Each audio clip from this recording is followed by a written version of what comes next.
कुणबी याची पोटजात मराठा होऊ शकत नाही का? किंवा मराठ्यांची पोटजात कुणबी होऊ शकत नाही का? व्यवसाय तर दोघांचे सारखेच आहेत. त्यांचे लाड खूप पुरवलेत तुम्ही. आता आमचा त्यांना विरोध नाही, तो एकटा सोडला तर बाकीच्याला विरोध नाही. तुम्ही आता उत्तर द्या. काय देणं उत्तर पाहिजे ना तुम्हाला? संविधानानं पाहिजे ना तुम्हाला? तर आता आम्हाला याची उत्तर द्या. तुम्ही त्यांना घेतलं कसं? तर वाशीतल्या गुलालाचा अपमान करू नका. विधानसभेला तुमच्यावर गुलाल रुसर, लक्षात ठेवाय. पाटील साहेब, काल तुमची अचानक तब्येत खराब झाली होती, आता कशी तब्येत? तब्येत एकदम चांगली आहे. काल अचानक अंगात आग व्हायला लागली होती, हाताला सुद्धा आग, पायाला सुद्धा आग अचानक व्हायला लागली होती. त्यामुळं खूपच अस्वस्थपणा आला होता. त्यामुळे आता तब्येत चांगली आहे. सगळ्या बांधवांना विनंती की आपण इकडे येऊ नका. रात्री पण रात्रीच मुक्कामी आले होते. आपली धावपळ करू नका. सगळ्यांना विनंती आहे, तब्येत चांगली आहे. आपण सुट्टी झाल्यावर भेटणारच आहे सगळे. ओके ना? कारण आज रविवारी, मंगळवारी सुट्टी घेणार आहे मी. 12 वाजता अंतरवाडीत जाणार आहे मंगळवारी. त्यामुळे इकडे येण्याची गडबड करू नका. कामधंदे बुडून कोणी, हे सगळ्यांना माझी मनापासून विनंती. कालची धावपळ मी बघितली सोशल मीडियावरती, आपल्या चॅनलच्या माध्यमातून. जे हे तब्येत अचानक बिघडलेलं आलं तर लोकांच्या जरूर फोन सुरू झाले होते. काळजी करू नका. आता एकदम व्यवस्थित तब्येत. काल झालेल्या बैठकीत ओबीसी नेत्यांसोबत सकारात्मक चर्चा झाली. तसेच मराठा समाजाला आरक्षण देताना ओबीसी समाजावर अन्याय होणार नाही, काही विषय सर्वपक्षीय बैठकीत मांडले जाणार, सर्वांना न्याय मिळावा ही सरकारची भूमिका आहे, असं एकनाथ शिंदे म्हणाले. आता सरकारची काय भूमिका आहे, मुख्यमंत्री शिंदे साहेबांची काय भूमिका आहे, यापेक्षा कायदा काय सांगतो हे अत्यंत आता महत्वाचं. कारण तुम्ही किती खोटे बोलला, किती मनधरणी करण्याचा प्रयत्न केला, तरी शेवटी कायद्याची बाजू वरचढ राहणार. मग कायदा काय सांगतो हे सरकारला बघणं आता गरजेचं आहे. खरं बोलणं खूप गरजेचं आहे. सडेतोड भूमिका सरकारनं, देवेंद्र फडणवीस साहेबांनी, शिंदे साहेबांनी, शंभूराज देसाई साहेबांनी, सामंत साहेबांनी घेतल्याशिवाय आता पर्याय नाही. कायदा काय म्हणतोय? मराठवाड्यातला मराठा समाज हा कुणबी. हैदराबाद गॅजेट सांगतंय त्या सरकारी नोंदी आहेत. त्याचं रेकॉर्ड तपासलं जात नाही. ते आधी तपासायला तातडीने तात्काळ सुरुवात करा. ही मुख्यमंत्र्यांना आणि गृहमंत्र्यांना मी जाहीरपणानं सांगतो तुम्हाला याच प्रेसच्या माध्यमातून. आज मी जे मुद्दे तुम्हाला सांगतोय हे अत्यंत सरकारसाठी महत्वाचे आहेत, माझ्या समाजासाठी महत्वाचे आहेत, माझ्या आंदोलनासाठी महत्वाचे आहेत. बाकीच्यांसाठी महत्वाचे आहेत का नाहीत त्यांच्यासाठी हे मुद्दे काय, त्यांच्याशी आम्हाला नाही गेले. परंतु आजचं जे मी सांगतोय ही विनंती करून या प्रेसच्या माध्यमातून मुख्यमंत्री आणि गृहमंत्र्यांनी विशेष करून सांगतो की गावागावासह, तालुक्यासह या नोंदी आहेत हैदराबाद संस्थांच्या. आणि ह्या सरकारी नोंदी आहेत. या देशात आणि या राज्यात कोणाच्याही सरकारी नोंदी नाहीये, तरी त्यांना आरक्षण आहे. मराठ्यांना आरक्षण सरकारी नोंदी आहेत ते देणं या 13 तारखेच्या आत बंधनकारक. ही शब्द मी सरकारसाठी वापरतोय. तुम्हाला बंधनकारक. तुम्ही जे खोटं आहे, जे बोगस येतील आणि जे सत्य आहे ते दिलं नाही. त्यामुळे तुम्हाला माझे हात जोडून विनंती या प्रेसच्या माध्यमातून, आपण खूपच स्पष्टपणानं सरकार म्हणून बोलणं आता गरजेचं आहे. सरकारी नोंदी मराठवाड्यातल्या मराठ्यांच्या ते घेणं गरजेचं आहे. सातारा संस्थांच्या ज्या नोंदी आहेत त्या सरकारी आहेत, त्याही घेणं गरजेचं आहे. पश्चिम महाराष्ट्रातल्या मराठ्यांना ते कामाला येते. ब्रिटिशकालीन बॉम्बे गॅजेट हेही घेणं सरकारला गरजेचं आहे. म्हणजे तिकडचा सगळा प्रदेश ह्या आरक्षणाच्या खाली येतो. ह्या सरकारी नोंदी आहेत, ह्या नाही ना करू शकत तुम्ही. कोणी आडवा आला तरी पण, कोणी आंदोलन केलं म्हणून सरकारी नोंदी जर तुम्ही थांबवणार असाल तर सरकारच अस्तित्वात आहे का नाही याचा विचार महाराष्ट्रासह देशातल्या जनतेला विचार करावा लागणार. औंध संस्थान म्हणून होतं, तिथेही अंदाजे साल माझ्याकडून थोडंफार मागं पुढे होईल, पण 1800 ते काळात जवळपास तिथं सगळा सरदार जे इथं पूर्ण ते घराणे आणि त्यांचे आसपासचे सगळे संबंधी हे कुणबी होते. पण 1902 किंवा 1900च्या आसपास हे सगळे मराठा नंतर करण्यात आले, त्याचे पुरावे उपलब्ध झाले. ते पुरावे तुम्ही घेत नाही. तुम्हाला याच्याही पलीकडचं सांगतो, एकट्या बीड जिल्ह्यामध्ये 20,000 नोंदी सापडल्यात. त्या 8 दिवसापासून ते 15 दिवसापासून कलेक्टराकडे सांगितलेलं आहे, तरीही विनाकारण त्याच्यावरती मार्गदर्शन मागितलं जातं. उर्दू भाषेत बहुतेक जराअत नावानं त्या नोंदी आहेत, म्हणजे शेतकरी. अनेक 1-2 त्याच्यात शब्द येतात की जे संबंधित शेतीशी निगडीत आहे, तीही तुम्ही घेत नाही. तुम्हाला हे घेणं आहे, तुम्ही टाळू नाही शकत. ते बी या 13 जुलैच्या आत घेणं गरजेचं आहे. पुढं समाज आणि आम्ही ऐकणार नाहीये याची मात्र सरकारनं तातडीनं दखल घेणं गरजेचं आहे. ही मुद्दा झाला एक. याच्याबरोबर मी दुसरा महत्वाचा सांगतो, नंतर तुम्हाला एक प्रश्न विचारायला मी देतो, कारण हे महत्वाचे खूप मुद्दे आहेत. आता हे अत्यंत समाजासाठी गरजेचे. ज्यावेळेस मी गोदापट्ट्यात काम करत होतो त्यावेळेस मी लोकांना सांगायचो, आणि ज्यावेळेस गोदापट्ट्याच्या बाहेर निघालो त्यावेळेसही जिल्ह्यातल्या मराठ्यांना मी हे सांगितलंय. ज्या वेळेस सभा सुरुवातीच्या झाल्या राज्यभरात, आंदोलन आंतरवालीचं सुरू झाल्याच्या नंतर, त्याही वेळेस मी ह्या गोष्टी सांगितलेल्या का सरकारला आणि समाजाला पण, की 83 क्रमांकाला मराठा आणि कुणबी एकच आहे, आणि ओबीसी यादीत 83 क्रमांकाला मराठा हा घेतलेला आहे. हे 67चा विषय मी वेळोवेळी पत्रकार परिषदेमध्ये सुद्धा सांगितलेला आहे, सरकारला सुद्धा सांगितलं. 1967ला ज्यावेळेस आरक्षण दिलं त्यावेळेस मराठा तिथं होता, आणि त्या 83 क्रमांकाला मराठा आणि कुणबी एकच हे सांगितलेलं आहे. त्याचाच आधार घेऊन 2004ला मराठा आणि कुणबी एकाचा कायदा पारित केला आहे.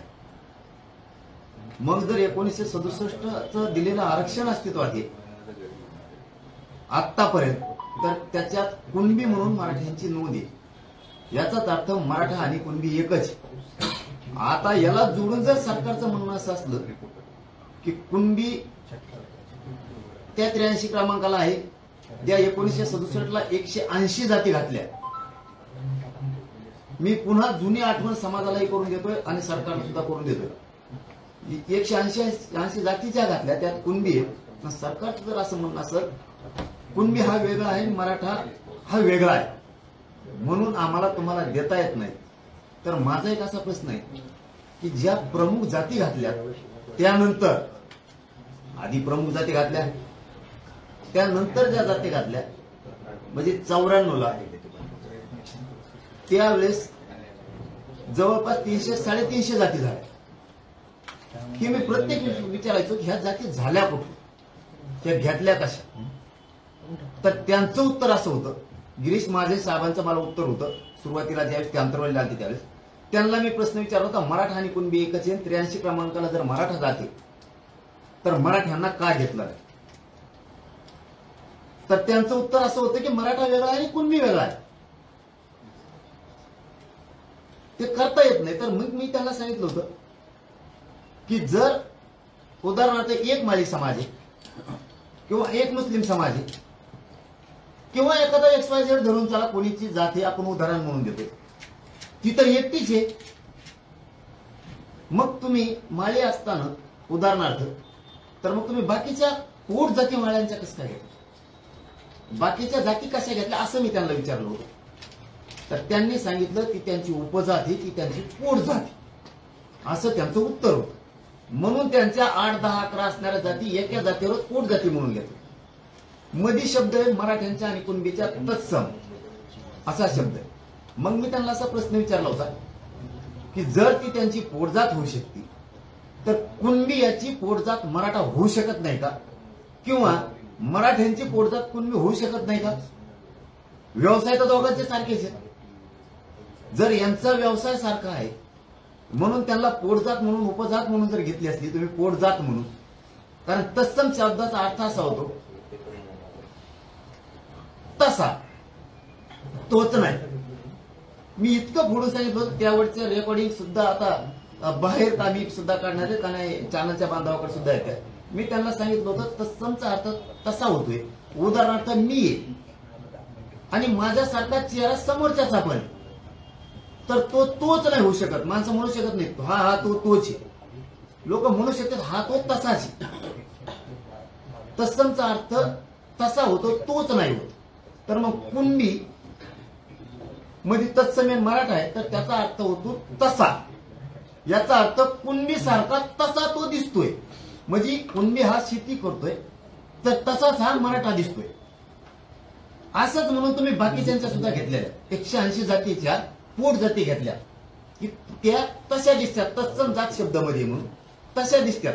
मग त्यांच्या जर तशा दिसतात, उदाहरणार्थ माळी आहे, दुसरा फुलमाळी, बेलमाळी आहे, अनेक अनेक त्यांच्यामध्ये प्रकार आहेत, तेली आहे, अनेक अनेक त्यांच्यामध्ये प्रकार आहेत भरपूर जातीचे. मग तो तसा दिसतोय म्हणून त्याची पोट जात घेतली. उदाहरणार्थ तो शेती करतोय म्हणून लांबून तो बी तसा दिसतोय शेती करणारा.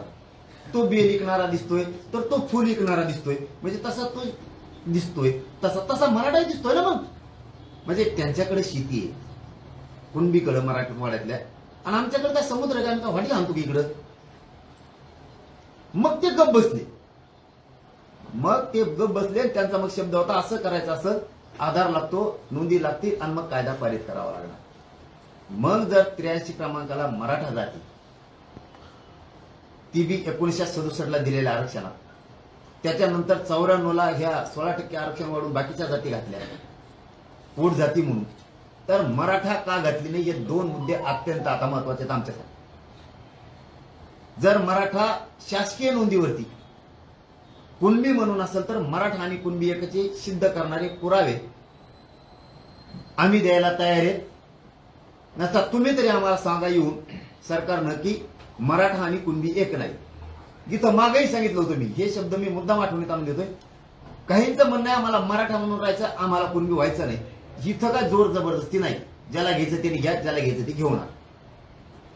सरकारनं 83 क्रमांकाला मराठा नावानं 180 जातीमध्ये कुणबी आहे, तर महाराष्ट्रातला तत्सम शब्द तिथं वापरलेला आहे म्हणून मराठा आणि कुणबी एकच आहे.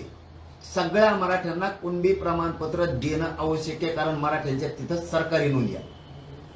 आणि जर तुम्हाला असं करायचं नसलं, तुम्हाला कुणबी धरायचा असला आणि मराठ्यां कुणबीची पोटजात मराठा होत नाही किंवा मराठ्यांची जात कुणबी होत नाही पोटजात, असं जर तुम्हाला म्हणायचं असलं तर 180 जातीच्या नंतर ज्या जाती लावल्या त्या सगळ्याची सगळ्या काढा.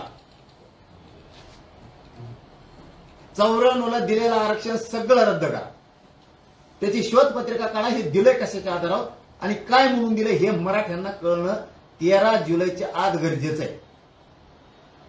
हे दिलंय कसं? 180 जाती जर 83 क्रमांकाला आहेत ओबीसीच्या यादीच्या, 1967ला आरक्षण दिलं त्यावेळेस तिथं कुणबी आहे, बाकीच्या जाती आहेत, त्याच्यात मेन जाती आहेत आणि मेन जातीच्या उपजाती पोट जाती ह्या त्यानंतर घेतल्या. 350-400 काय घ्यायच्या तेवढ्या पोट जाती म्हणून घेतल्या असत्या तर मराठा सुद्धा घ्या. जर घ्यायच्या नसल्या तर त्या कशा घेतल्या याचं उत्तर आम्हाला द्या. काय त्यांचा व्यवसाय म्हणून घेतलाय? बागवान घेतलाय उदाहरणार्थ, तर बागवानाचा व्यवसाय शेती आहे म्हणून घेतलाय, तर बाकीच्या मुस्लिमांच्या शेती दाखवता मी तुम्हाला. मराठा जर माळ्यांना तुम्ही व्यवसायाच्या आधारावर आरक्षण दिलं असलं, त्यांचा अमुक व्यवसाय म्हणून घेतलं, तर आम्ही तुम्हाला व्यवसाय दाखवतो आमची.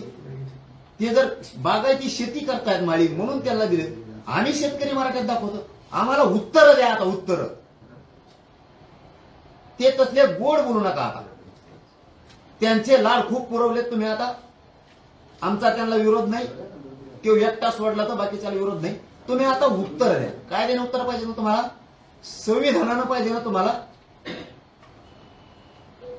तर आता आम्हाला याची उत्तर द्या. तुम्ही त्यांना घेतलं कसं? याच्याबरोबर आमचा तिसरा मुद्दा आहे, हे दोन सांगितले. सरकारी नोंदी ह्या मुसलमानाच्या सुद्धा निघाल्या.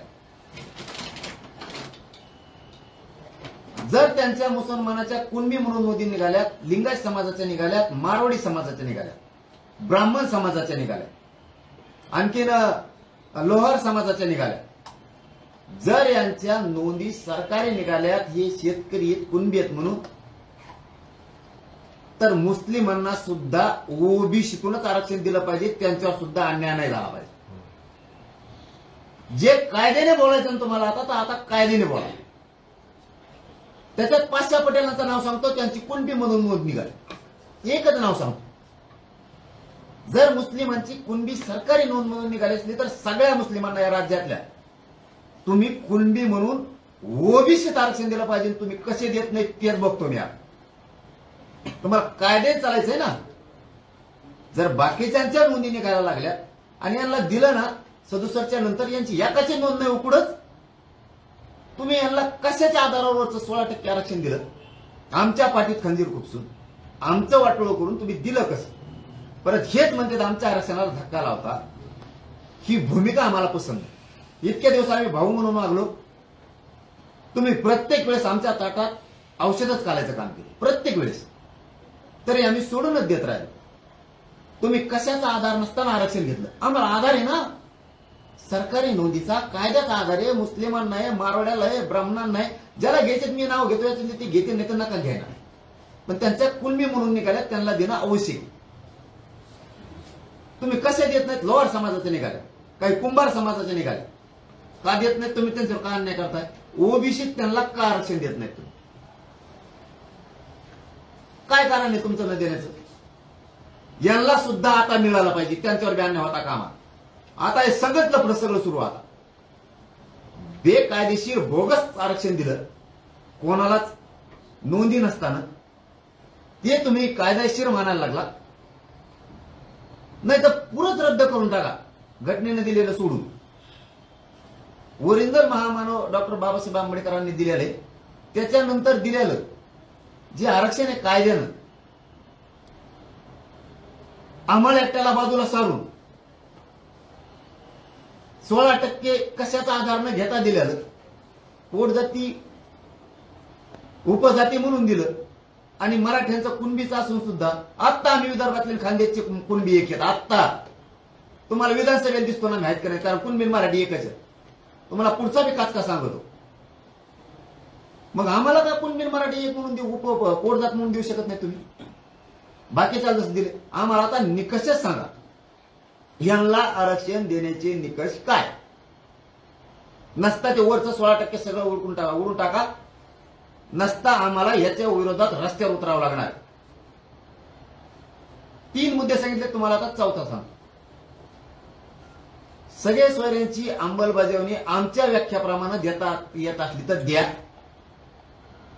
कारण त्या सगळ्या सोयऱ्याच्या अंमलबजावणीच्या गुलालाचा वाशीतला अपमान होऊ देऊ नका. जर सगळ्या सोयऱ्याच्या अंमलबजावणीची आमच्याप्रमाणे व्याख्या नाही केली तर वाशीतल्या गुलालाचा अपमान करू नका. विधानसभेला तुमच्यावर गुलाल रुसल, लक्षात ठेवाय.